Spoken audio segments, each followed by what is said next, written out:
Like we have this idea of trig functions by saying, well, draw a circle of radius 1, rotate forward by some angle theta, then we'll call that xy1, the x is cosine, the y is sine. But if you just drew that circle, is that the graph of a function whatsoever? No. No, it fails for vertical lines. So when one talks about the graph of the trig functions, I don't mean the unit circle. I mean something that looks like y equals f of x. So let's try to do that, and let's start by just writing down things that we already know. Let's try to sketch a graph of y equals sine of x by just plugging in numbers. So, y equals sine of x. What's y of 0? What's sine of 0? Possibly by taking out your unit circle. 0. Sine of 0 is 0. Cosine of 0 as well. Sine of 0 is 0. So that tells you a point that's going to be on the graph of y equals sine of x. The point 0, 0 should be on the graph of y equals sine of x.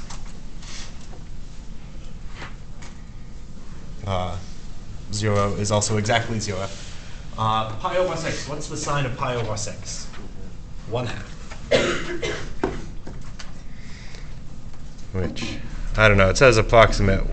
Maybe I'll write that, interpret that as meaning decimal. So that's 0.5. So that's there. What's the sine of pi over 4? Root 2 over 2. Good. What is root 2 over 2 approximately?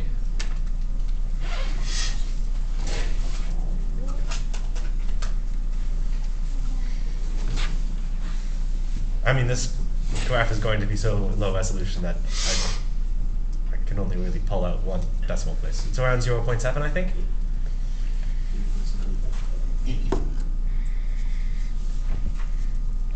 And this one really is approximate. Nice. So that means about 2, 4, 6, 8. So 2. There. What's the sine of pi over 3?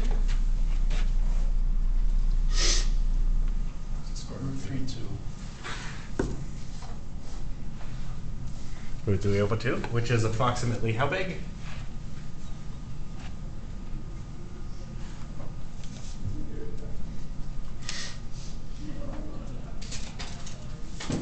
And presumably it's a little bit bigger than the square root of 2 over 2, but a little bit less than 1.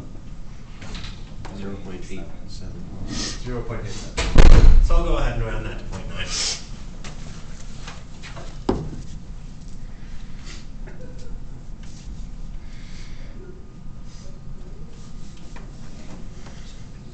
Finally, what's the sine of pi over 2? 1. So we get a graph by just drawing those points and connecting them kind of. That looks something like that. And let's count them back down. What's the sine of 2 pi over 3?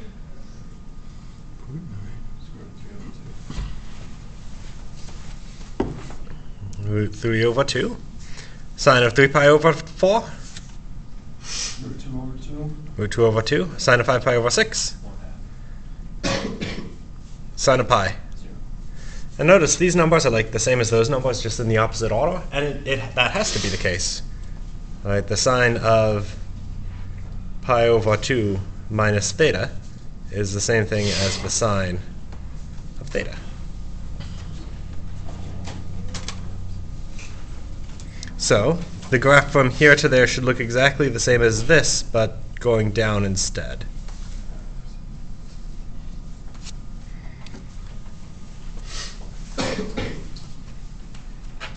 So there's the graph of y equals sine of x, at least between 0 and pi.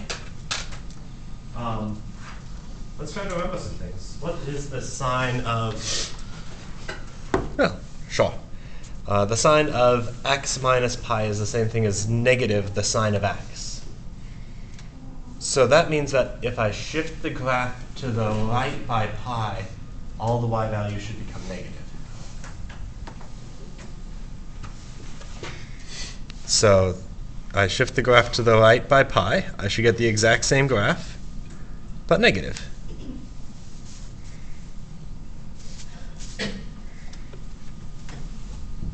There's the graph of y equals sine of x all the way from 0 to 2 pi. What's the sine of x plus 2 pi? Sine of x. Same as the sine of x. So that means that if I take the graph of y equals sine of x and shift it by 2 pi, I should get the exact same graph again. So I have it right now all the way from 0 to 2 pi.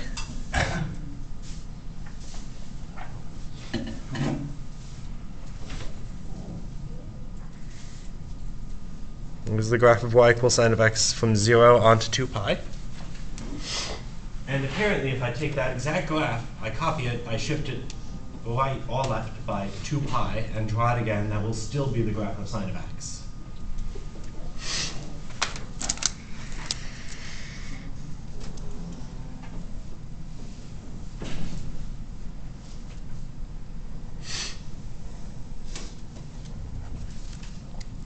Nice. There's the graph of y equals sine of x.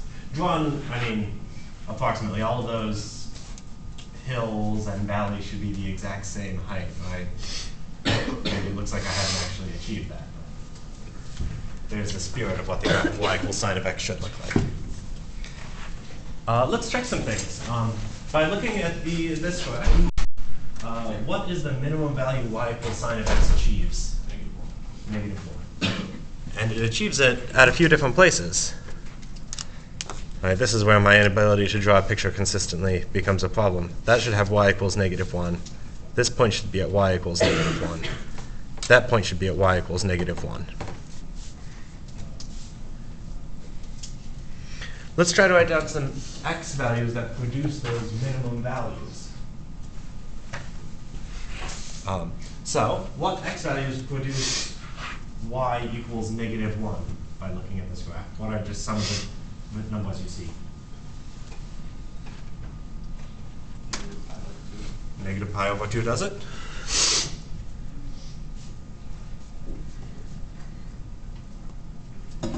What's another x value that does it?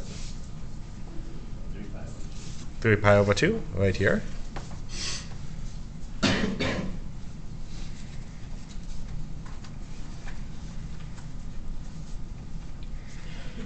What's another x value you see that does it?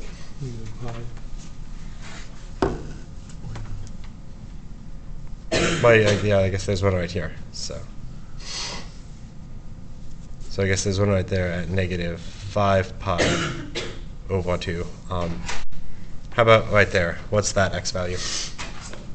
7 pi over 2. So I'm going to put this one in parentheses because it is out of order. That one should come like before negative pi over 2. If you wrote all of those in order, what's the change between each of them? 2 pi. Oh, but that makes perfectly good sense. The graph of y equals sine of x it just shifts by 2 pi's. So once something happens, it should happen again every multiple of 2 pi. So in general, this happens every time you see x equal to, I'll grab one of the sample points, negative pi over 2, plus 2 pi k. All of those x values achieve the minimum value for y equals sine of x. And I went down to order. What's the maximum value you see on the graph of this function?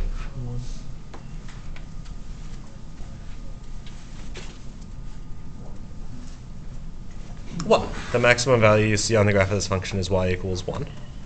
And let's just list some x values that produce that minimum value. What are some x values you see that produce that minimum value?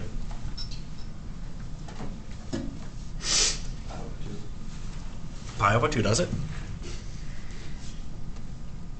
And I'm going to put that one shifted a little bit to the right because that's that point. How about that one, that first negative x value? What is it?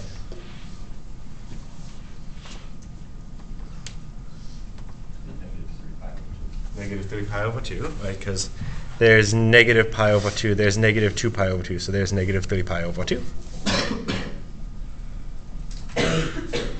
And let's find that one also. What's that x value?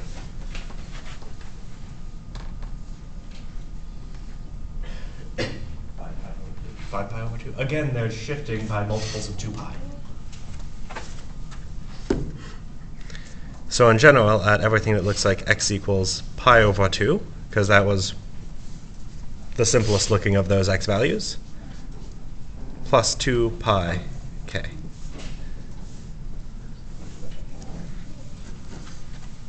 Where k is any integer, positive or negative. Everyone with me right now? So I haven't said anything fancy. This is just where sine is equal to 1. Is sine even or odd by looking at that graph?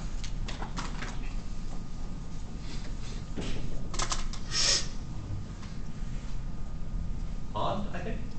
And that agrees with what we already knew. We already knew that sine was odd. Let's try to write down where sine is increasing. So let's start at 0. So at 0, does it look like sine of x is increasing or decreasing? Increasing. Increasing. And we usually want to find like these intervals of increase. So let's see if it increases until what x value?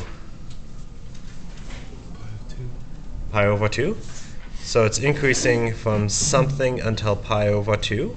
How far to the left from 0 can I go and still be increasing?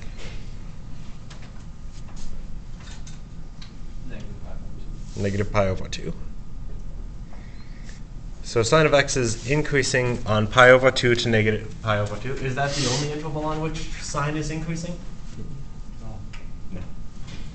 So let's see. So it starts decreasing for a while, and then it starts increasing again. What is that interval, that next interval of increase?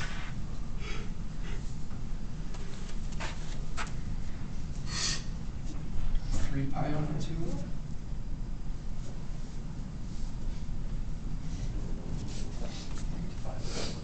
To 5 pi over 2.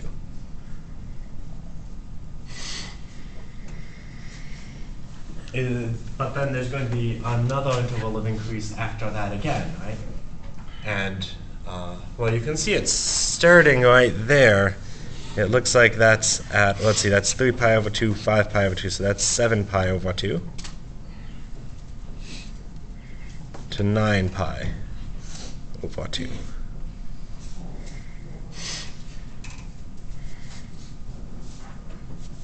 So there are infinitely many intervals of increase. What are the intervals on which sine is decreasing?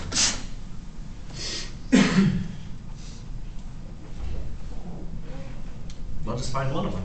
What's one interval of decrease that you see? Yeah. Pi over 2 to 3 pi over 2. It's basically going to be all your gaps between your endpoints and your starting points, not your increasing ones. Yeah, that makes a lot of sense, right? So it increases, it stops increasing until 3 pi over 2. In between those two x values, I guess it doesn't have to be decreasing, but it is. So pi over 2 to 3 pi over 2. 5 pi over 2 to 7 pi over 2.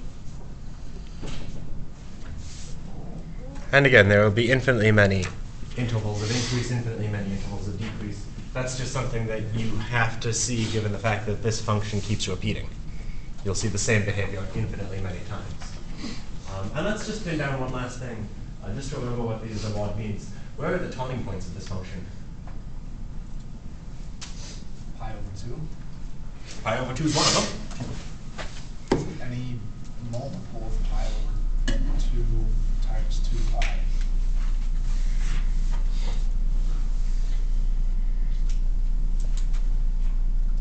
Almost. Well, so what you actually said when you said any multiple of pi over 2.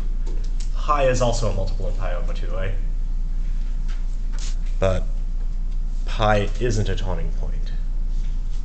So I don't want every multiple of pi over 2. 2 pi over 2 isn't a turning point. But is 3 pi over 2 a turning point? 4 pi over 2? No. 5 pi over 2? Yes. 6 pi over 2? No. 7 pi over 2? Yes. What pattern do you notice? Just adding 2 halves on each time, or just pi. Yeah, so here's one way to start at pi over 2.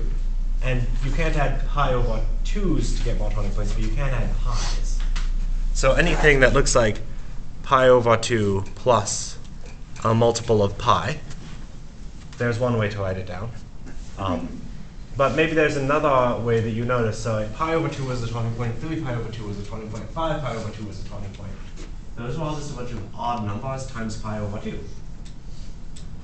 So here's another way of writing down the same statement. Pi over 2 times anything that looks like 2 pi plus 2k plus 1, where k is an integer.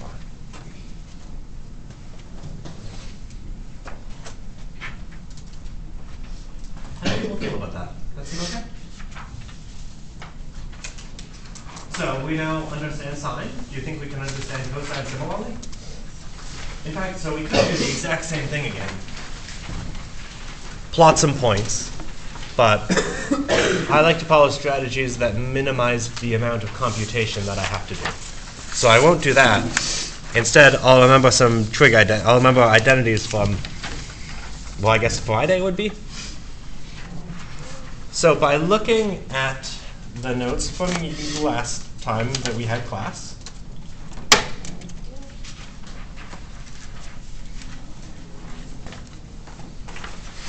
if you look in the right column of that cover page, do any of those functions tell you that the cosine of x is the same thing as the sine of x plus a number?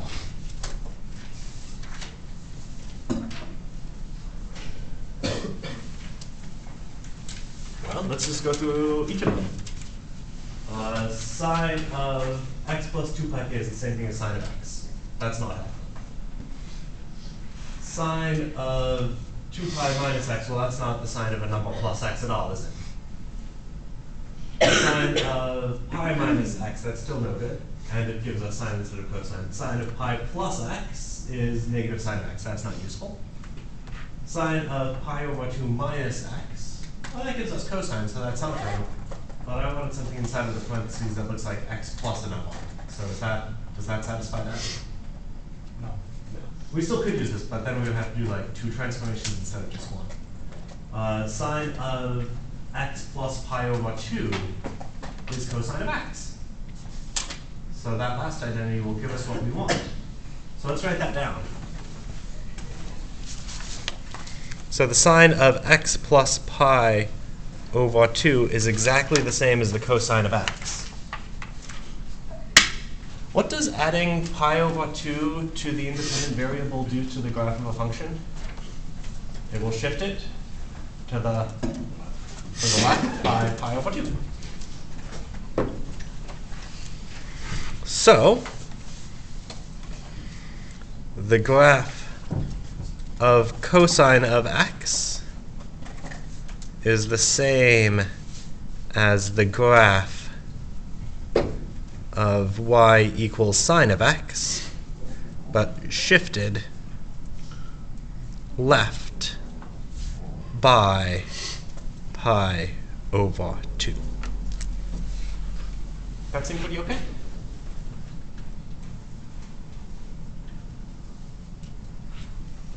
So let's just use that. So let's recall the graph of sine of x, the graph of sine of x. Right, at 0, at 0, at 0, at pi 0, at pi over 2. And then it has this sort of structure in between.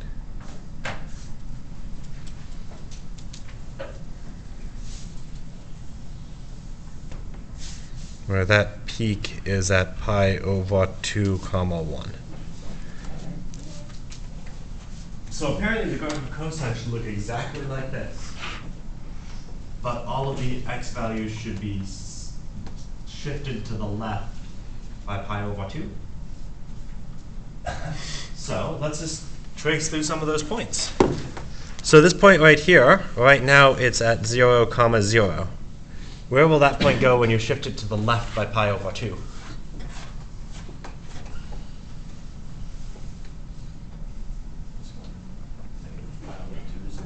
To negative pi over 2 comma 0. Right, I'll just subtract pi over 2 from the x coordinate. So there's negative pi over 2 comma 0. This point right here at pi over 2 comma 1, where will that go when you shift it to the left by pi over 2?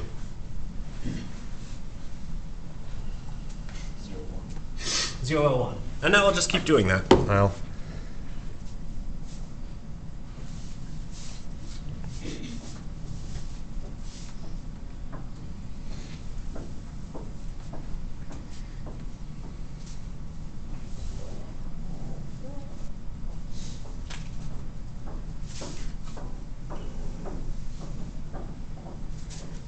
So there's the graph of y equals cosine.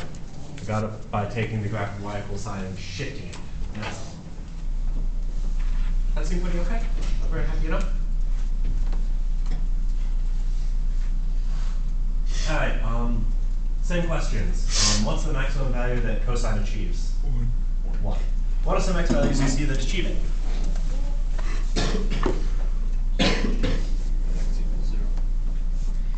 X equals 0 does it? What are some other x values you see that do it?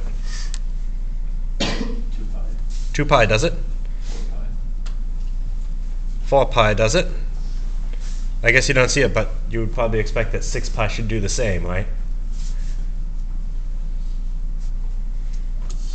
What sort of pattern do you notice there? What x values seem to produce maxima for cosine?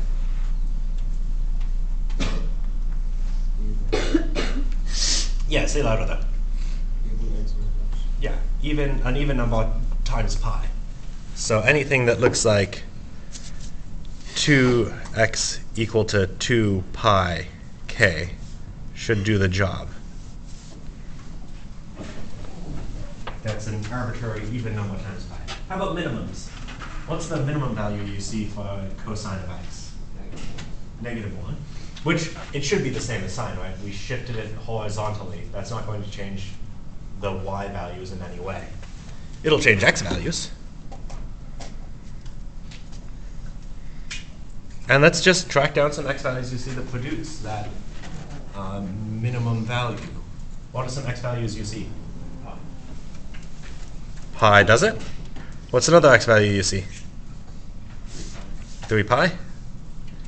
And I guess you can't see it, but I guess you would expect that this bottom should happen again at 5 pi. In general, well, let's see, do you notice any pattern? It looks like this is pi times any odd number this time. So anything that looks like x equals pi times something odd. And an odd thing is anything of the form 2k plus 1, where k is an integer. Everyone with me so far? Even or odd?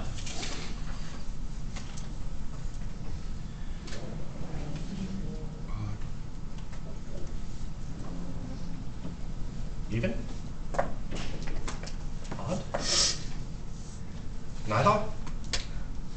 Both. Okay. Let's see. So odd should mean that when you fix the origin and spin it 180 degrees, you should get the same thing back. So let's do that. So remember, the bottom one is the graph of cosine. Take that, flip it 180 degrees. Did I get the same thing back? No. Not quite. All right. Right here I see a peak at x equals 0. After you do this flip, I see a valley at x equals 0. So it's not odd. If I take it and reflect it over the x-axis, do I get the same? Nope, not over the x-axis. Over the y-axis, do I get the same thing back? Yeah. This point goes to that point, which is on the graph. This goes to that. So it is even. And, well, we also saw that analytically on Friday of last week, right? Cosine is even because cosine of negative theta is the same as cosine of theta. So it's nice that it holds up independently right here. Where is cosine increasing? What did you say? Do you see an interval on which cosine is increasing? pi to 2 pi seems to do it. Right, from there to there, it looks like it's increasing. Pi to 2 pi. What's another interval you see that this thing is increasing on? 3 pi to 4 pi. 3 pi to 4 pi. I guess the next one you would expect to see would be 5 pi to 6 pi. And let's also draw a single one with a negative number. Negative pi to 0 is also an interval on which this thing is increasing. And again, you see there's this nice periodicity. If you take this and add 2 pi to it, you get the next interval of increase. If you add 2 pi to that, you get the next interval of increase. On what intervals is this thing decreasing? 0 to pi. 0 to pi. And I'll even try to write it like suggestively. I'll line up the 0 and the pi. Next interval of decrease seems to be 2 pi to 3 pi. Next, 4 pi to 5 pi. And the pattern will go on forever. Is that enough information that you can see where the turning points are?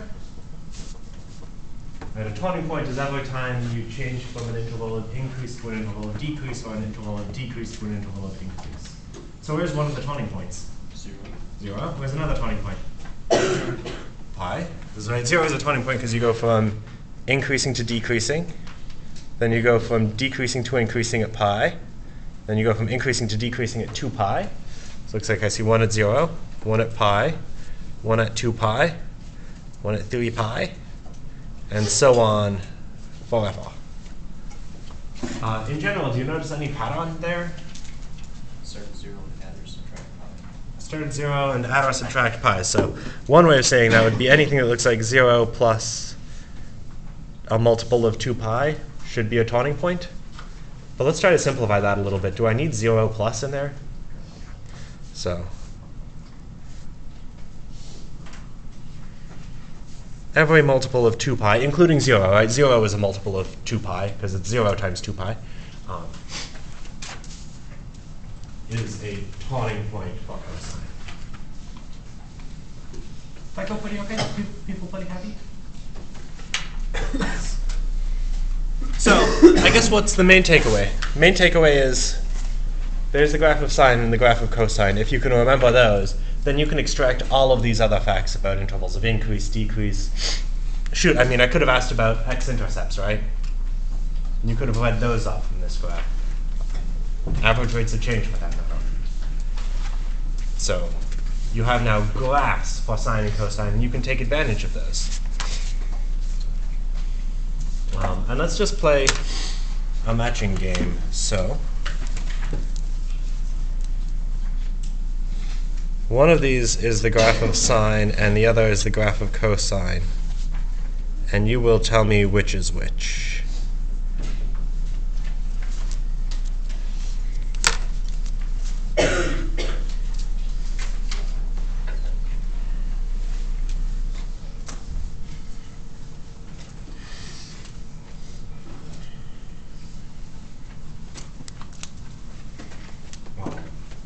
Sorry, one of them is supposed to be blue and the other one is supposed to be red, but they didn't come through quite so clearly. So this graph, this one right here, is that one sine or is it cosine? Sine. How could you tell? Odd. It's odd. There's one way to tell. Could anyone tell by something else? Goes through the origin. Goes through the origin. Sine of 0 is 0, so it couldn't be cosine, it might be sine. Any other techniques people use to detect? That seems like a pretty good target. Yeah. So that blue one is the graph of y equals sine of x. So I guess the red one must be the graph of y equals cosine of x.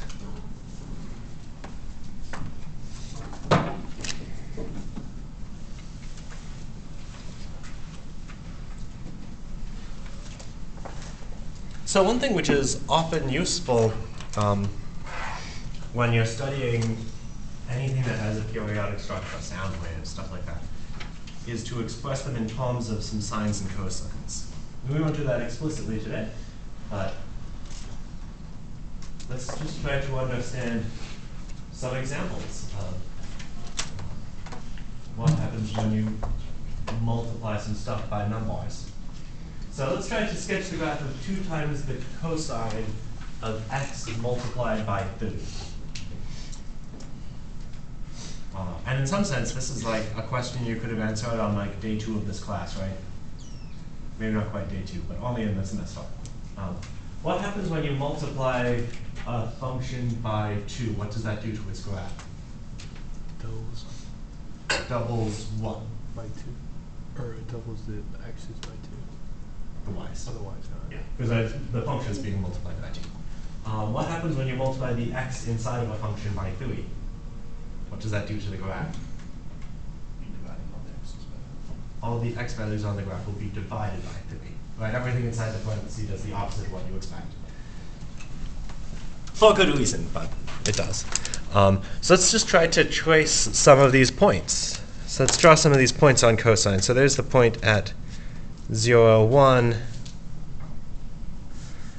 pi over 2, 0, pi, negative 1, 3 pi over 2, 0, 2 pi, comma 1. So let's just take those 5 points and just draw what happens to them when I do those things. So if I start at 0, 1, and I double the y coordinate and I divide the x coordinate by 3, where do I land?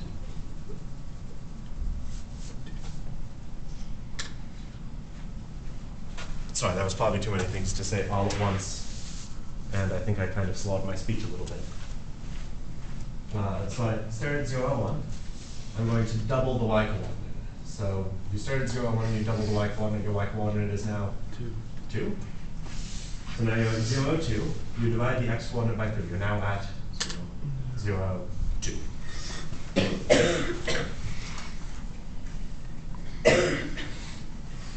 And it was very intentional that on these graphs I didn't give anything to indicate scale. So I can't screw up the scale because there isn't any.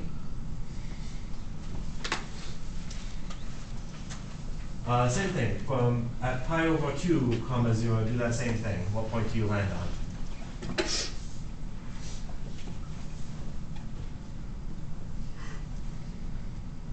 Well, let's do it. Pi over 2, comma 0, double the y coordinate. Where are you now once you double the y coordinate? 0. Y coordinate is still 0. Take the x coordinate and divide it by 3. What is your x coordinate now? 5 over 6. Pi over 6.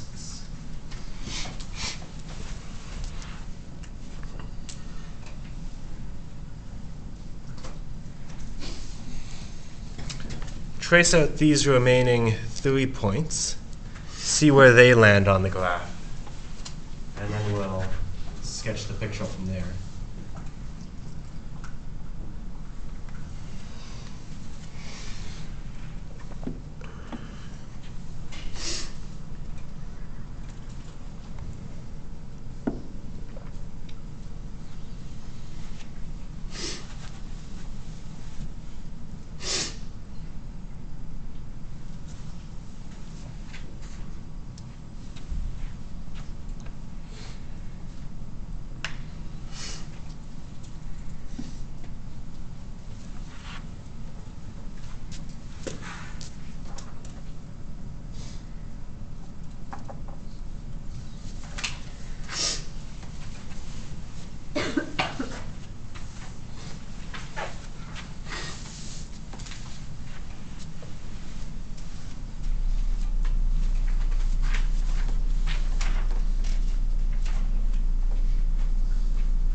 pi over 3, negative 2. So if that's pi over 6, I guess pi over 3 is there. Pi over 3, comma, negative 2.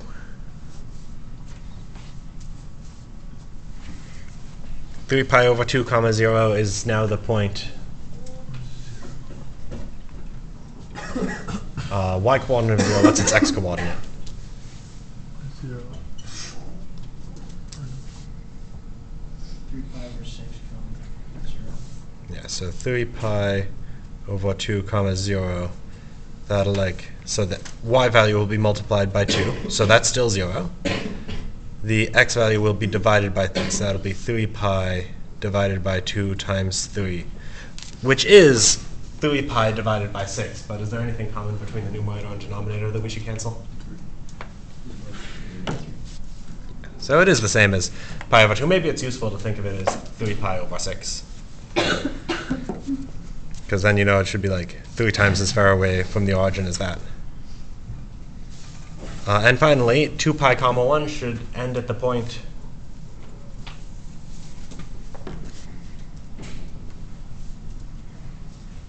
two pi over 3, comma 2.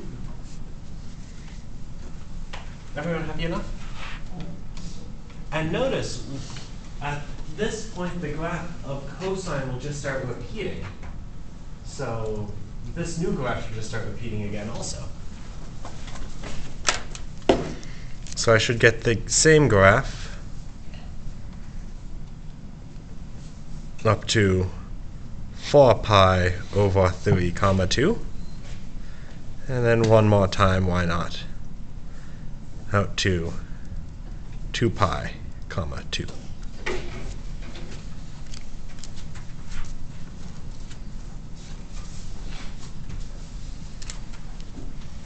Everyone feel pretty good about that?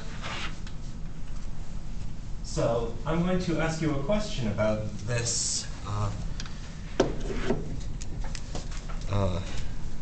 So I'm going to, I think, skip these examples in the interest of time. How often does that graph repeat?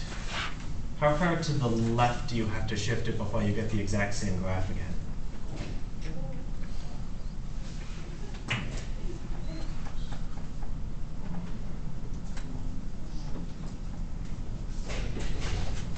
So if I shifted this peak 2 pi over 3 to the right, all of these points 2 pi over 3 to the right, it looks like I'm going to get the exact same graph again.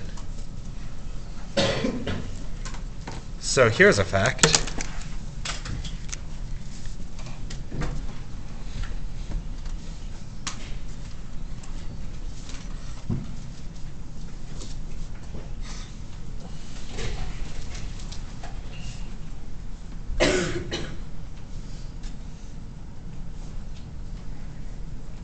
If you shift by 2 pi over 3, you get the exact same graph. So I would say that this function has period equal to 2 pi over 3. It's 2 pi over 3 periodic. It repeats every 2 pi over 3. How do people feel about that one? When I say a function has a period, I mean it will repeat every time you go over one of those periods.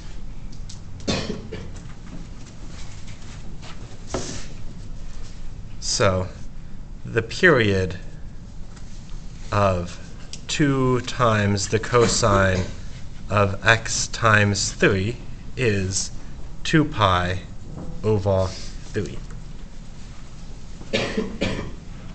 Does that make sense?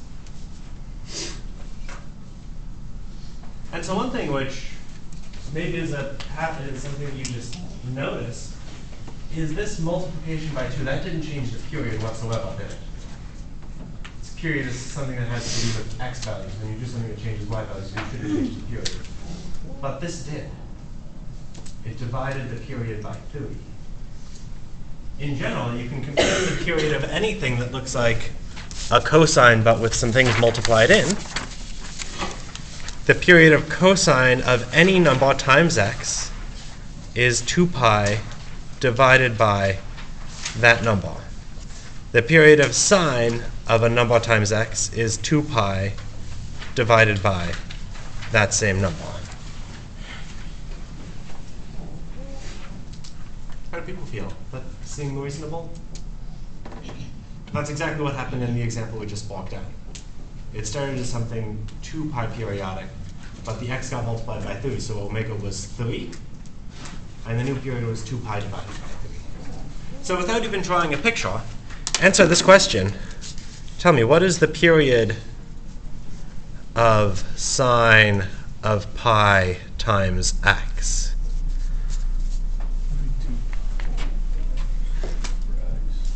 It'll be 2 pi divided by, not by x. X is the variable, right? It'll be 2 pi divided by pi. Does that simplify at all? 2. Nice. And you can now graph it and see that that actually holds. But I'm at times, that's why I won't graph it. So what will we do next time? We'll talk a little bit more about graphing. We'll figure out the graphs of the other trig functions. Tangent, cotangent, secant, cosecant. And then we'll have all the content that I want to cover for the sake of that. I mean, obviously,